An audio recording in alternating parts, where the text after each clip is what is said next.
Gino here again with another episode of Deep Listens, and now it is time to discuss Baba Is You, the game about a little sheep creature, I think, who pushes words around to solve puzzles. And I am joined, as always, to discuss this game by Pete Is Stone. What's going on, everybody? I'm excited to talk about words, one of my favorite things to both discuss and use. So I'm happy to jump in here. This week's animal fact is on koalas. Yes, I know. Is it about their syphilis? The fact that they carry... No. Another good koala fact, but no, this is about their smooth brains. They've got smooth brains? Yeah, like they don't have folds. So koalas, very dumb. Oh. So if you take a bunch of eucalyptus leaves and pluck them off the branch and then present them to the koala, they won't eat them. They'll just sort of stare at them. Because once they're no longer on the branch, koalas don't realize they're still food. Oh. Yeah. What? Yeah. Very dumb. They only recognize leaves on branches. But they're so cute. Yeah. Well, I mean, I guess that's their evolutionary strategy. They could be smart or cute, and they picked cute. Which, sure. As someone who's invested a lot of points in cute and fewer points in smart, I can empathize with this. That other voice laughing along you heard is the sound of M is Cloud Palladino. Hello, y'all. Thank you for having me. This is a game. It sure is a game. We're going to talk about it. That resounding. That's all I got. We'll get there. We will. It's been a long day. Let's start with something. Well, let's start like we always do. Let's start with feedback. Close-up magic? Well, no, I've abandoned close-up magic. I'm trying to find a better gimmick because my close-up magic, I can't. It's not very good. So I'm sure the listeners will be crushed. I want to find a better thing, something better. Tweet in if you think there's a better gimmick I could have, or something. I thought of doing like things that I'm enjoying right now outside of gaming. That would be a little plug of a thing. Does that sound like a thing people might enjoy? That's interesting. How about really far away magic? Oh. Between that and really far away magic, we'll have to see. Let me do it real quick. I really enjoyed Carol and Tuesday. For those who have Netflix, it's an anime about two 17-year-old girls who want to make music together. And they play guitar. And it's on Mars. It's set on Mars. Oh, are there rad I didn't know fights? that part. There are not rad fights. No. Never mind. They are two strangers who run into each other because one of them has a Gibson guitar and all of the rest of her stuff is stolen, and she's just she ran away from home and she's trying to make it as a musician, and the other one plays piano and doesn't really have much in the way of money or a job, so she's just playing on the street one day and they bump into each other and realize, hey, I like the way your music sounds. I like the way your music sounds. Let's make music together. And then they take off trying to become a band. And the music's really good. It's like recorded by actual recording artists in English for some reason, and it's all very listenable and very good. I've faved multiple songs from the album, especially when the inevitable singing competition plotline begins, and you get all of the one-off acts that will only perform once or twice before getting booted from the show. There's some quality stuff in there. I don't want to spoil anything, but I will say opera shows up in a big way. Oh, I love it already. I've been meaning to check it out. It's adorable. It's really low stakes. I would say, as someone who really enjoyed Crazy Ex-Girlfriend, another show with kind of low stakes, though Crazy Ex-Girlfriend eventually has higher stakes. But yeah, stakes get pretty high around like season 3. Yeah, but I would say as a show that's just kind of enjoyable to watch with good music and enjoyable characters, it's a nice, fun time. And the episodes are only like 20 minutes long, and it's, I think, a 10-episode season, and the second season's not coming out for a bit. So I would watch the first 10 or 12 episodes. They're a good time.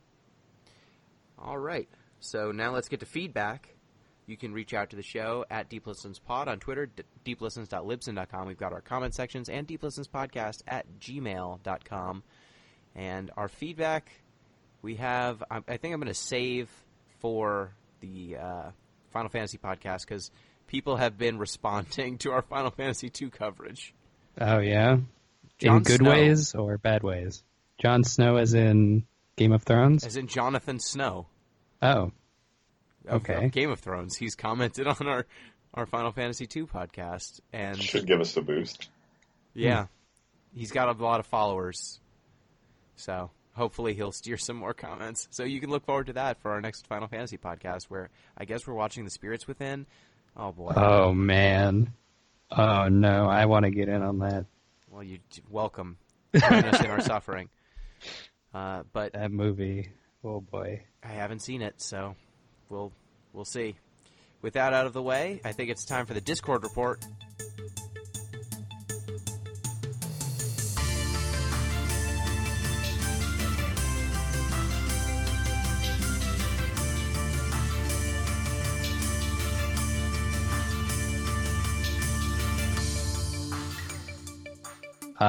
This week on the Discord, we introduced the spoiler talk section, where you can talk about, as you guessed, spoilers. We started the discussion immediately going into everyone's favorite video game ending. Do you guys have a favorite video game ending you would like to share with the class? Pete, you can go first. I'm trying to think. You know, I hesitate to just always go for Fire Emblem, but they're always nice because you get to sort of little vignettes about what everybody's doing. And in the recent ones, people could get married and have kids, which was nice. Nice little twist. Mm-hmm. I mean, Bioshock's the obvious answer. I mean, I hesitate to do that one, too. It's a good choice. You can pick a good game with a good ending. Yeah. That's totally fine. I'd probably have to pick that one. Chrono Trigger's good, too, because of all the variation. Like, you can end up just having frog people throughout all of society, which I think is a pretty cool ending. Yeah. Yeah, for me, I don't know if you know this about my brand, but I like Final Fantasy IX. Really? And I think that game ends well. I also like Persona 4's ending a whole lot. I don't think I ever got the ending to that. Ooh, it's good. I recommend it. It See, takes like 70 hours to see it. Yeah. But The when problem you see was my Persona 4 experience was on the PSP, and then my PS Vita fucking died, and then I just lost everything. So I will never see the end of that game. Is it the NES game where you fight God? It's definitely one of those. He's in there, so like NES fights God, I think, at some point. Earthbound? in one of the Earthbound games. I want to say, yeah. Happens. It goes places. You fight God in Persona games, too. That's true. JRPGs love when you fight God. They do, like, weirdly, a weird amount. Or like giant sin whales. Mm-hmm. Yeah, like I played Shin Megami Tensei Devil Summoner at one point, and I think the ending I got had my character become Jesus. Nice. Like, basically. Sure. It was a thing. It was a whole thing. So there you go. Yeah. There's our ending. We also added the literature channel. Oh, yeah. So people Did anyone discuss say literature. anything in there? Books. Yep. We have some literature discussion going on. And if you want to get into the Discord and join us, you can do so by supporting us at patreon.com/deeplistens. Any amount will get you access to the Discord, and helping support the podcast is a good thing because we do this for you every week. It's not free to run this podcast, and every bit of support that you guys send to us is put right back into the show to help cover our hosting and our games that we are playing on the show because we buy them out of pocket right now. So thank you so much for everyone who has contributed, and if you are in a position to do so, it is much appreciated, and you get such awesome rewards as hanging out with our group of listeners and fans, fellow fans, and the hosts of the show. We are regularly on there. Yep. So... Oh, before we get into it, I have a proposal for the Discord. Okay, go ahead. Another Discord that I am in introduced a gacha system where you can recruit basically any character ever from anything. Do you think that would be good or bad in our server? So is this some sort of role-playing? No, it's just you roll every so often, and then characters come up, and if you like them, you favorite them, and then they are your waifu. What do you think? Do you think that's in our brand? I'm going to leave that up to people in the Discord or people who reach out. I say maybe. I say let democracy. I believe in democracy. Pete, do you believe in democracy? Yeah, I mean, I don't Mostly. really believe in the state, so I guess, yeah, some sort of anarcho-democracy, sure. Some kind of anarcho-democracy. Okay, excellent. Mm-hmm. If there is anything about our Discord, it's that it is anarchy. Yep. So before we discuss Baba Is You, Yep. why are we not discussing the game we were going to discuss? Would Random you Access like me Memories. Would you like me to go into it? Yeah, we should. Yeah. So, when we last left off with our heroes, we said that we were going to play Random Access Memories 2064, and then almost immediately, like I think within the hour, Gino came back and was like, "Oh, by the way, the director was basically abusing his workers and taking advantage of their goodwill, and basically the game was made in a very negative situation." Yeah, it's So- been reported the director of the game, who also organized Gamer X, he seems to have roped in a lot of young and aspiring developers, underpaid them, overworked them, and then released the game after they had burned themselves all out, and had also harassed some of them in a manner that was not cool, at least based on the coverage that I saw in Polygon and I think it's games.biz or... Yeah. It was widely reported It was in the pretty games widely industry. reported. It was. Uh, It's a bad thing, and Yeah. this is one of the situations where we had to think about whether it was worth covering this game, despite the tragic nature of its creation. And it'd be one thing if it was, I don't know, like a seminal Roman Polanski film, and you're like, wow, this is one of the foundational works of cinema, but also that guy is very much a pedophile. Yeah. And now we have to hold these two dissonant ideas in our head. How do we talk about the work while also, dealing with the people who made it? And in this case, it's really only one person who made it who seems to be the problem, who is the head. But this is not, like, Random Access Memories is a good game, and it was made by a lot of hardworking people whose work we appreciate, and we recommend you check that stuff out instead. Yes. But there are a lot of good games that are made by people who deserve coverage, and in a world where there are too many games and not enough people to cover them, giving recommendations or more coverage to a game that was created in a way that we fundamentally disagree with, that abused and took advantage of the goodwill of a community that some of us consider ourselves a part of, like taking advantage of the LGBTQ community to make that game, both by exploiting its themes and also by exploiting literal people working on the game for profit. It just did not sit well with any of us, and there are other games that deserve coverage too. So it'd be one thing if we needed to cover it, but we don't. We get to choose what we play, and it's not like that game was so amazingly good that we just had to cover it anyway. Maybe someday down the line we will come across a game that has that sort of narrative to it, and we'll have to actually address that dissonance. But I don't think this is the week to do it. There were plenty of other games worth playing that we could have chosen instead, and so we went that direction. Yeah. And they are under new management, and it sounds like they're doing a lot of good stuff. They're going to be coming out with some spin-off series, I think, to 2064 next year, so maybe we'll go back to it then. Yeah, maybe When Mid-Boss will clean up. Yeah, when there isn't this dark cloud hanging over it. Yep. So without further ado, Baba Is You. What is Baba Is You? So this is my game. Baba is You is a game where you are Baba sometimes. End of discussion. Yes, there we go. Slow game. Summary complete.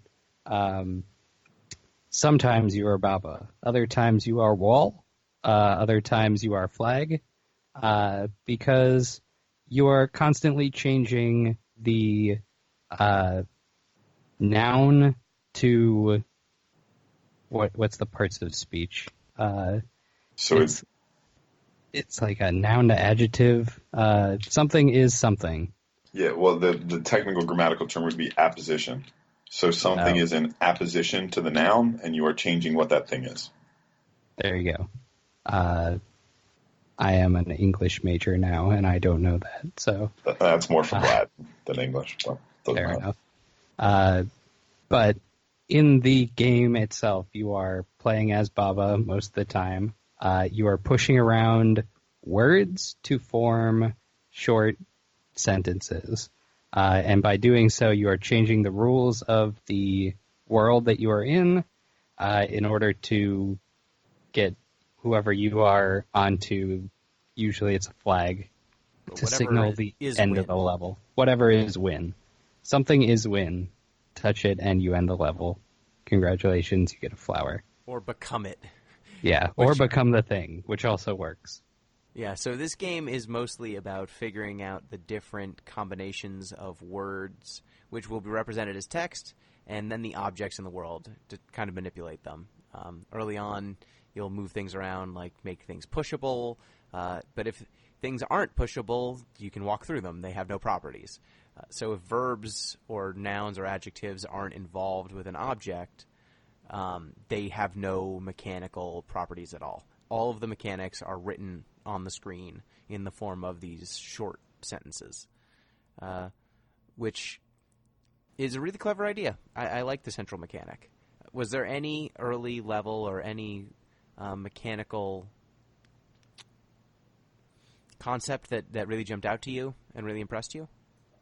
You know, I think the first time where I really sort of saw what was going on in this game, there's an early level where you become Wall. Wall is you, and you move what's basically the entirety of the level in order to line it up with the flag. And you sort of at that point realize, like, oh, it's not just, you're switching from one avatar to another. You can literally become the environment. Mm-hmm.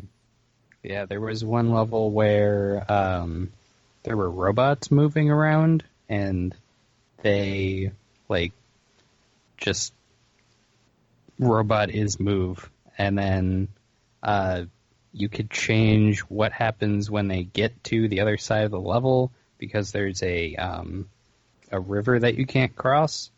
I wish I could find the level on this playthrough, but just to look at it again. But I thought, having other things moving on the screen was wild. There were so many moving parts. It's a lot. Sometimes the game is just many things happening at once. A lot of words, a lot of moving creatures. Kiki, Baba.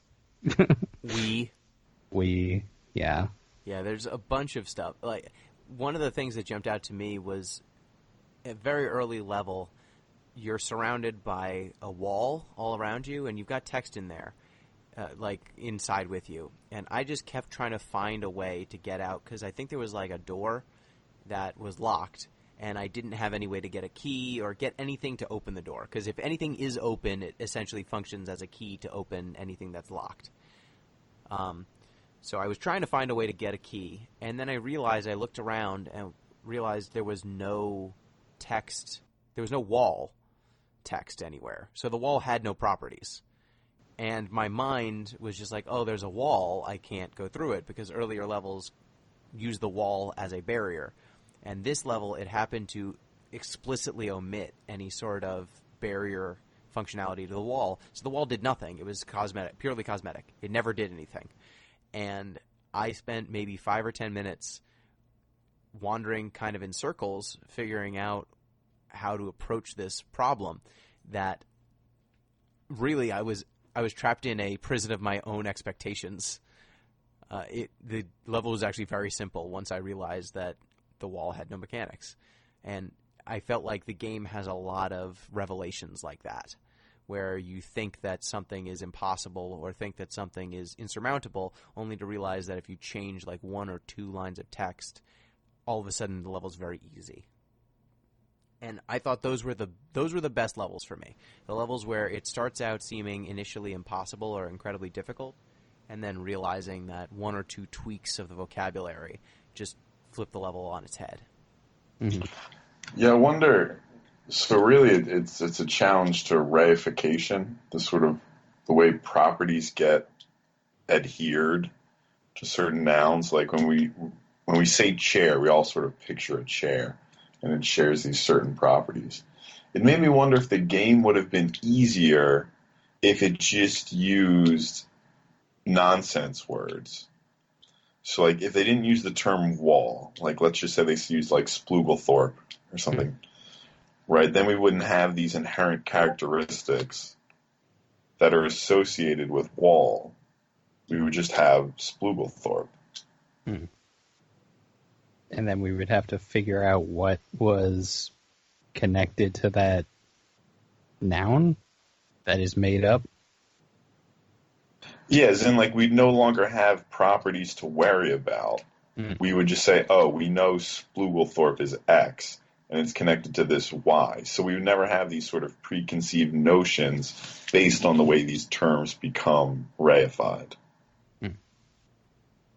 Yeah.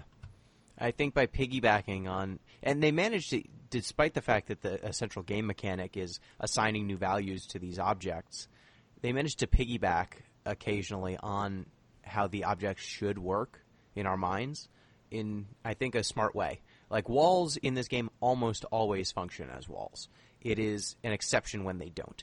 The flag that is normally like the endpoint of a level in a game almost always is the actual endpoint, and it's a subversion when it isn't. So even in a game which fundamentally challenges the definitions of these objects, both in gameplay and real-world terms, they 90% of the time lean into the real world or the more familiar application, which I think is really smart.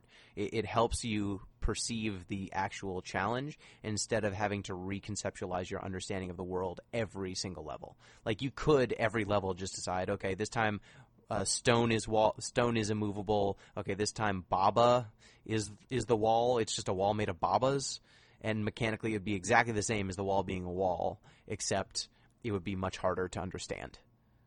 Or harder. It's non-zero.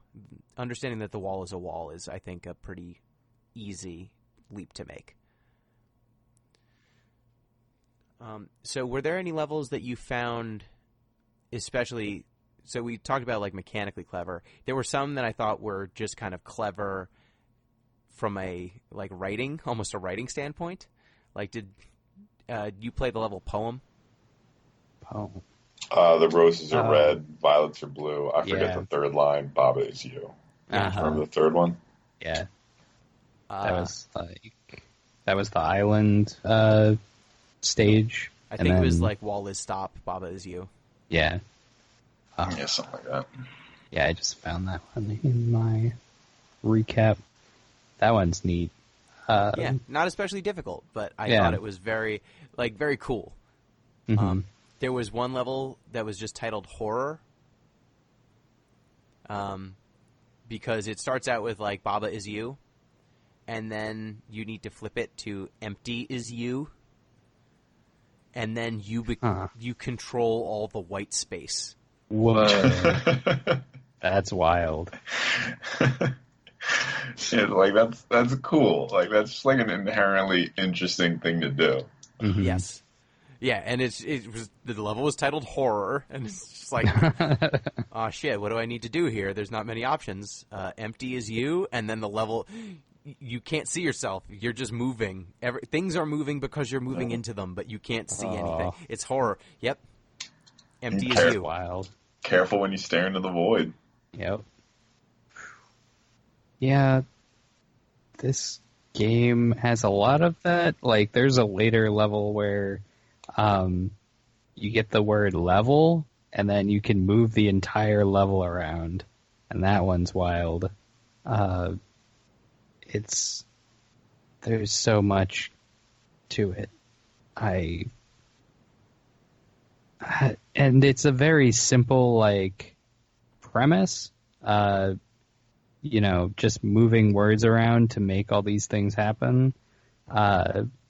It's very much like a neat little toy that they built in order to produce this result. Is it fun to play, though? Yeah, that's the central question. And I found, like I said, the levels that were these kind of clever little demonstrations of a mechanic, I found those to all be very fun. Once they got more than like 5 or 6 words on the screen, or like words that were in play, I should say. Like sometimes there are words that are in the corners and you clearly can't interact with them in any way. Like they'll be sealed off entirely. There's no way to operate because ultimately you're sliding blocks around. Everything needs to have space to be slid or slid into, or an open space next to it, so you can create these sentences. Otherwise, the text is completely isolated and you can't manipulate them. So in cases where you've got too many words to play with, I found that overwhelming in most cases. Even if I could isolate like what I thought the level was asking me to do, sometimes I would have a hard time figuring out the exact configuration or order of operations I needed to do it in, and that would always frustrate me. Yeah. Did you find that you also hit a kind of load limit? Yeah.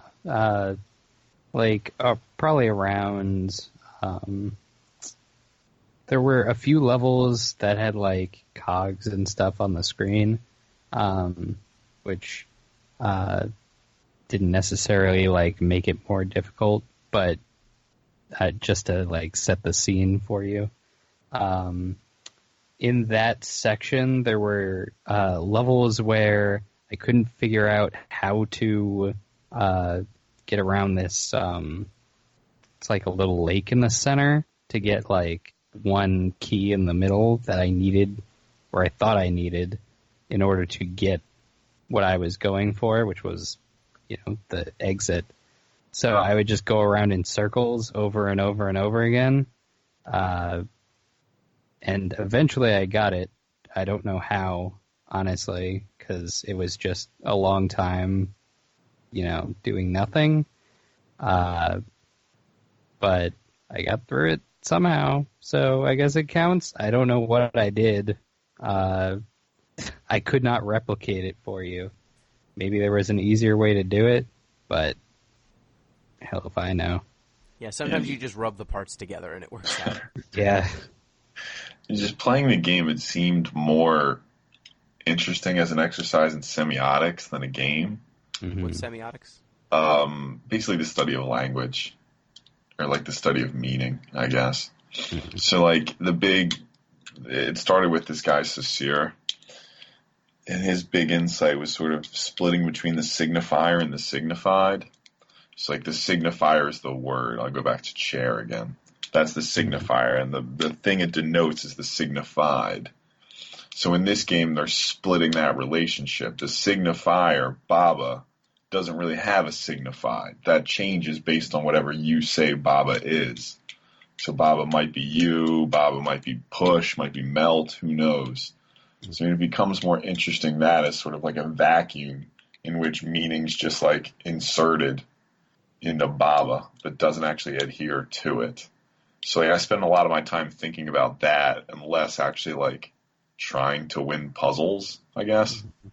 Yeah, and those are the levels that I enjoyed the most, the ones that played around with the definition of objects and played around with imbuing different objects with different meanings instead of trying to solve these kind of opaque clockwork puzzles sometimes.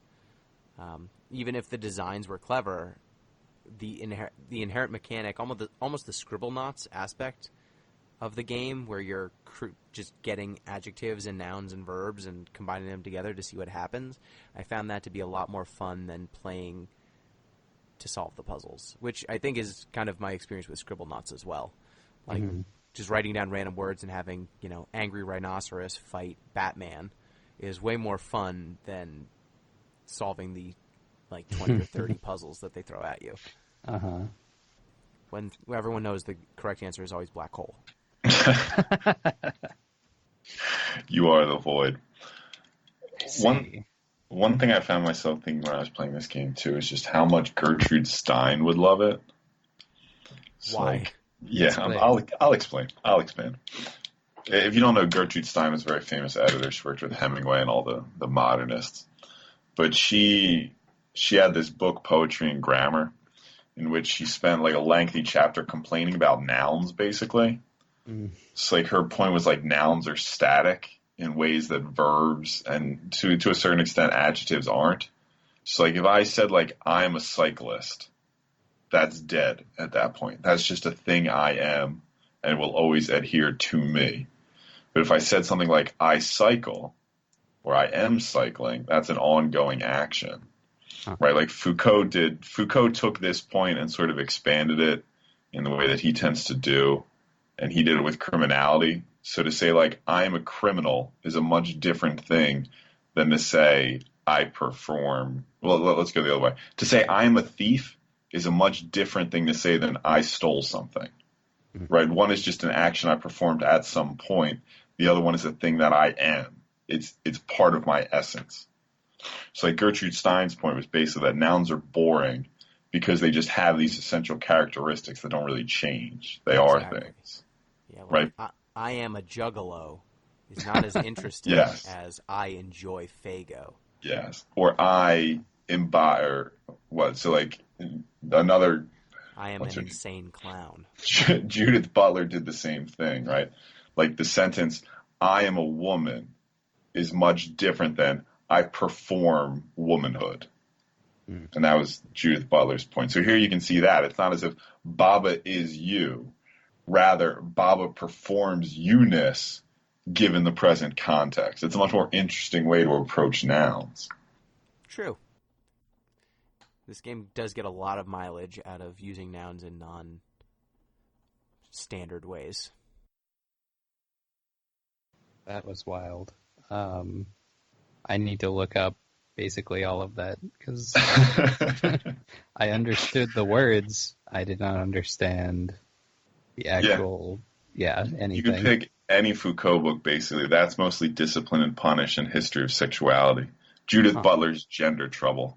And there's a whole literature of the theory of performatives, actions that, or basically sentences that enact the thing they're speaking.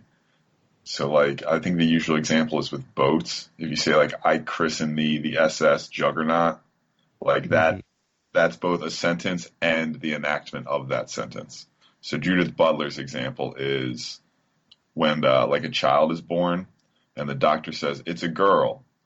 That's not a statement of fact. Rather, it's a performative that makes itself true in the uttering.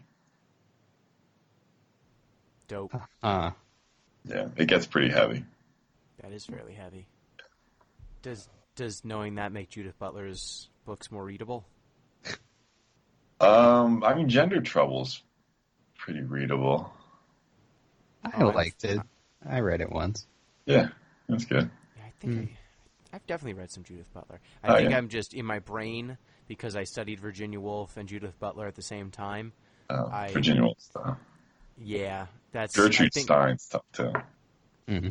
I think I mentally did a find and replace on Judith Butler and replace it with Virginia Woolf. Who's afraid of Virginia Woolf? I am. Mm-hmm. My grades. Mostly my grades. I did fine in my Virginia Woolf class. It was fine. But yeah, there's not a lot to say, I think, with Bob Is You. I think we've covered most of the major topics because it's mostly a concrete puzzle game. Except, Pete, you said that, and I guess later on in the game you get some ability to almost the Witness style manipulate the world. Yeah, you get, so there are certain words that have basically meta properties. So M already mentioned level. There's also all and done. and things like that, such that if you achieve this in certain levels, it'll open up other levels, it'll vanish the entire world. Certain like pretty interesting meta things happen, but in order to even get to like some of these meta things, you have to get so deep into like the esoteric of this game. You basically have to accept the whole language it's forcing upon you, such that like it might not be worth it at a certain point. This game is, as I said before we started recording, it wants you to speak its language, and at a certain point, you got to decide if it's worth all of the like mental gymnastics that you're doing in order to experience the full thing. And there are like over 200 levels to this game. I don't know if you how much each of us did. I did about like 50-ish, I think, and I had about enough. I got what it was going for. I think it would be cool to see a lot of that meta stuff earlier, but, you know, we gotta review the game with what's there and not like, I wish they had shown us this, you know, in a reasonable time frame. Because I think that's neat.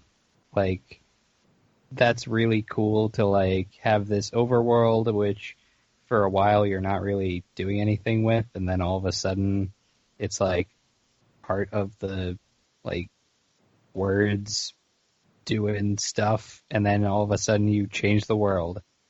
Neat. Yeah, it fits into with some other sort of interesting theories of language, like Derrida and of grammatology. He makes a whole argument that the whole way we see the world is fundamentally colored by language. So, like, in order to have language, you have to draw these divisions between things, such that, like, I'm just looking at things around my room. My lamp is different than my desk. Like, that's something that requires language. Or, like, the other big example is, I always think of time travel. So, like, mathematically, there's no reason that time needs to travel in a single direction. One of the reasons we think it might is because just the mental architecture of language requires it that way. Like, that's, you know, the movie Arrival? I have not seen the movie Arrival. It's basically where the argument heads, right? It's like when you have a circular language, you see the world in a fundamentally different way than if you have a linear language like we do. So, like, there are arguments that the way our language is structured fundamentally alters the way we interact with the world. Well, I think that was one of the big takeaways we had from Outer Wilds, where the game is centered around a race that has a language system that is fundamentally collaborative. Yeah, that's a good point. You can pretty much only write a sentence, like the, what were their name? They were... I don't remember. Darn it. There's something dumb. I remember that. It was like Traveler or something like that. The aliens in that game, they could only write sentences if another sentence existed before. Like, one person would write the initial sentence, and then other sentences would be spiraled off of it. So they would, like, match a letter, the first letter, and then they'd write off of that, and the writing would kind of form spirals. And having the concept of having a innately collaborative way of expressing yourself, I would assume, would foster collaboration, because there's almost no other way to express more complex thoughts other than by branching off of the ideas of others. And so, you know, it thematically really worked with that game. The Nomai. Nomai, that's it. I was thinking Nomads. Yeah, like Nomads, yeah. That is dumb. I remembered it correctly. Yeah. So Baba Is You is a nonlinear language experience, though all of the sentences must be linear, but you can futz with them in a nonlinear way. Yeah, it has to follow the general subject-object structure. Yeah. It's neat. It won a lot of awards. It's very clever. It's clever. It's hard to play. I would recommend it as like an experiment. Maybe not necessarily like if you're looking for a fun time, unless you're into that sort of stuff. Yeah, I don't know your life. Yeah. I will say it does have a very generous rewind system, like one button to take back a step, and you can reset the game back to its initial state, or reset the level back to its initial state very easily. So I think the game is smart about allowing you to experiment, but for me it was just more stressful than I would have liked. I don't like this kind of puzzle game that much, turns out. But I think that's it for Bob Is You. Does anyone have anything else they want to say? No, I mean, we threw a whole bunch of linguistic theory out. This was a pretty theory-heavy episode, honestly. It is. Speaking of theory-heavy episodes, Pete, it's your turn to pick what we're doing next. Okay, I have one that's actually, what the hell do I know? Maybe it'll be just as theory-heavy. But I have already forgotten the name of it, too. Great Sale. Yeah, all right. Just give me 2 seconds. It's a game where you play as yarn people, and it is Unravel 2. So we are going to play the second Unravel game, because I think the first one is just co-op, and the second one you can also play single player, which I think will make things a little bit easier. But you play as these 2 yarn people, and they're sort of journeying together through this very cute yarn-based world. So Unravel 2 will be our next one, consistent with my desire to mostly play cute games. What system is this for? I think you can do PS4, Xbox One. I think you can also get it on the Switch. Okay. As like a download. All right, I didn't see it on Steam. That's why I was very confused. I don't think you can do it through Steam, but you can download it through various other systems, if that's acceptable to everybody. Yeah. That is acceptable. Okay. Unravel 2 TWO. Yeah, TWO. It's the sequel to Unravel.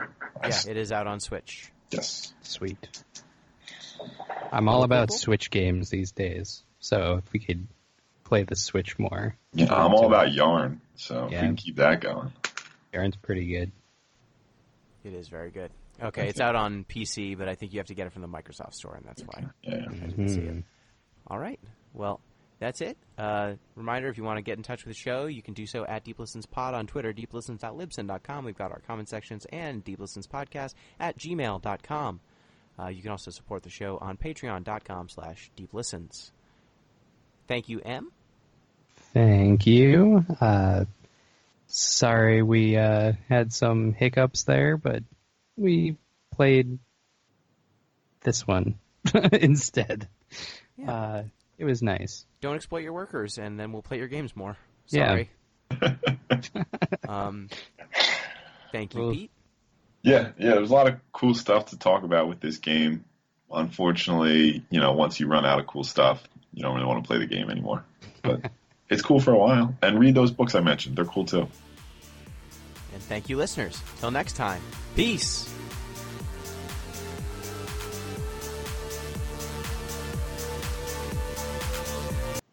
There will be a test on all those books. Oh God, no. It'd be a brutal test. I think I would fail it.